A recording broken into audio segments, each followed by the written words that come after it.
In a world ruled by kings and chained by gender, a child is born, neither free nor fully seen. Her name is Silence, though destiny will make her voice echo through legends. Raised as a man to inherit her family's land, Silence becomes the greatest knight of Arthur's court, brave, beautiful, and heartbreakingly noble. But when nature herself rises against the deception, demanding truth over disguise, Silence must choose: live as the man the world rewards, or the woman the world rejects. This is the forgotten tale of identity, courage, and defiance, the romance of Silence. In a stone manor by the Breton coast, a cry pierced the air: Lady Euphemie had given birth. "A girl," whispered the midwife. Lord Cater's heart sank. The king's laws forbade daughters from inheriting land. Then she cannot be known, he decided. And so the child was baptized as a son. They named the infant Silence, a name chosen to bury truth under layers of quiet deceit. The world would know only a boy, heir to the Cater name. Outside, the wind howled, as if nature herself protested this fragile lie. From the cradle, Silence was dressed in tunics and breeches, taught to ride, to fence, to hunt. The household whispered, but none dared speak truth aloud. Euphemie watched her child grow strong, yet her eyes often filled with tears. "Forgive us," she would whisper as she brushed Silence's golden hair short like a page's.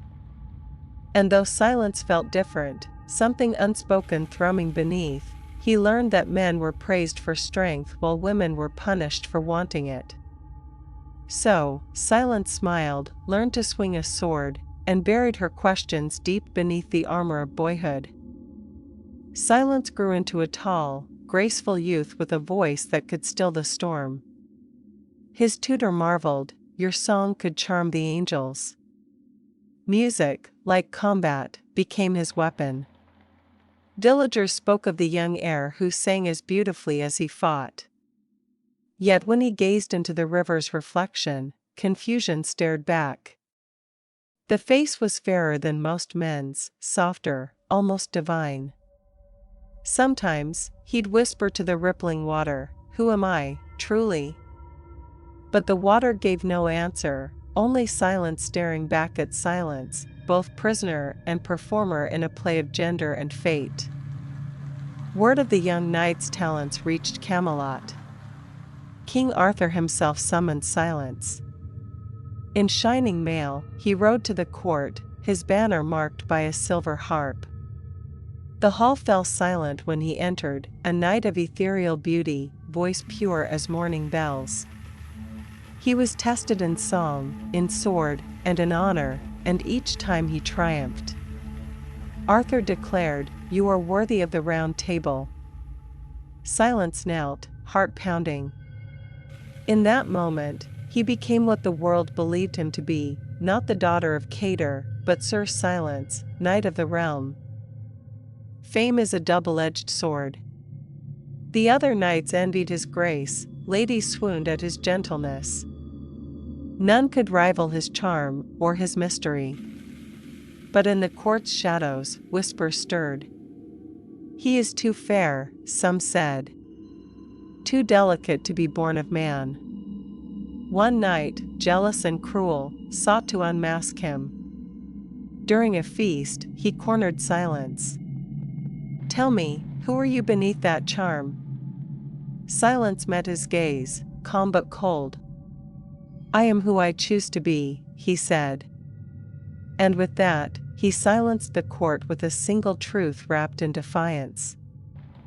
That night, as moonlight poured through the window, Silence dreamed of a woman crowned in vines and stars, nature herself. Her voice was thunder and tenderness entwined. "Child, you deceive me," she said. "You were made a woman, not this counterfeit man." Silence knelt. "Then why did you make the world cruel to your daughters?" Nature frowned. "Because balance must be kept." Silence rose, defiant. then perhaps balance is wrong. The goddess's eyes flared with sorrow and rage. Your arrogance will destroy you, she warned. But silence awoke with a single thought: I will not be undone by fate. In the morning, another figure appeared, Nurture, cloaked in silver and warmth. Do not fear her, Nurture whispered. You have learned courage, wit, compassion, things no nature can bind. Silence felt torn between the two voices. Nature spoke of what was meant to be, Nurture of what could be made. Between them stood a soul divided, woman by birth, man by choice, human by will. If living truth means suffering, said Silence, then I shall live the lie that lets me live free. And from that day, he vowed to fight not only dragons, but destiny itself. King Arthur sent Silence on a quest to capture a band of traitorous knights ravaging the north. In armor that gleamed like dawn, Silence rode through rain and blood, his sword a song of justice. He fought like no man or woman had before, each strike fueled by years of denied truth. When the traitors fell, Silence's men hailed him as a legend. Yet under the moon, he knelt in exhaustion and whispered, if they knew what I am, would they still call me hero? The stars, like witnesses of old sins, offered only silence. Queen Guinevere herself began to notice the young knight. His voice soothed her sleepless nights, his gaze lingered with unspoken fire. One evening, she drew him close. You are not like other men, she whispered.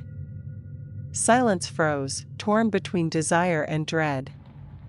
If the queen's affection turned to discovery, ruin would follow. My lady, he said gently, love me not for what you see. Love me for what I am. But even as he spoke, his heart trembled. For the first time, he wished to be known fully, not as Sir Silence, but as herself. Envy returned in the form of a rival knight, Sir Evan, who spied upon Silence and saw the truth during a night's rest. He rushed to the king. Arthur, your knight deceives you, a woman hides beneath that armor. The court erupted. Guinevere's face turned pale. Silence was dragged before the throne, stripped of her helmet. Gasps filled the hall as golden hair spilled free. Is this true? Arthur demanded. Silence stood tall. It is. But I have served you with loyalty, courage, and honor. Judge me not by my body, but by my deeds. The court fell deathly quiet. Arthur, torn between tradition and justice, turned to Merlin. The wizard spoke softly, this one has lived with truer valor than many men born to the sword. Yet law binds even kings. Silence bowed her head. Then let law speak, but let truth echo louder. The hall waited. Finally, Arthur sighed. You are brave, sir, lady, Silence. But I cannot undo the world's order. And so he decreed, you shall live as woman henceforth, though none shall forget the knight you were. Silence smiled sadly. Then let me be both, for neither alone is whole. Stripped of armor, Silence walked from Camelot alone. Her song once praised across kingdoms now trembled on her lips. Yet as she sang beneath the open sky, the trees bent closer, listening.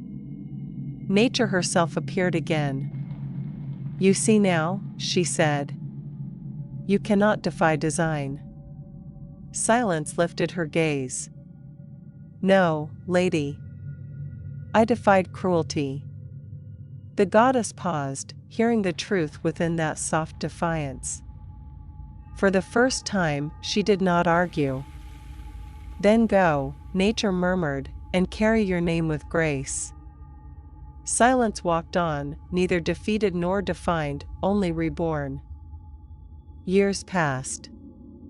Travelers spoke of a wandering minstrel, once a knight, now a voice of both sorrow and freedom. In every tavern, she sang of courage beyond constraint, of a time when truth was a sword sharper than steel. Peasants wept, nobles pondered, and children whispered her name like a prayer. "Sir Silence," they'd say, though none knew what lay beneath the legend. To some, she was a woman who lived as a man. To others, a man who spoke like a woman. To herself, she was simply Silence, a name that now sang of peace, not secrecy. At last, she returned to the Breton coast where it began. Her parents long gone, the manor stood silent as its heir approached. She placed her sword upon her father's grave, her lute upon her mother's. "You gave me life in lies," she whispered, "but I found truth in the living." As dawn rose, she felt no shame, no rage, only stillness. The sea wind carried her song far beyond the cliffs, echoing through time. To be oneself is no sin, though the world call it rebellion. Nature herself sighed in the breeze, neither angry nor triumphant, only listening. Centuries later, the bards of Camelot's fall still sang of Sir Silence, the knight of two selves, the hero of harmony between heart and body. Some called her saint, others sinner. But the truth lay between, in the quiet courage to exist beyond rules. Her tale, buried for ages, waited to be heard again by a world still struggling with its own voices. And when it is told, it reminds us that identity is not rebellion, love is not deceit, and silence, when born of strength, can thunder louder than all the armies of kings.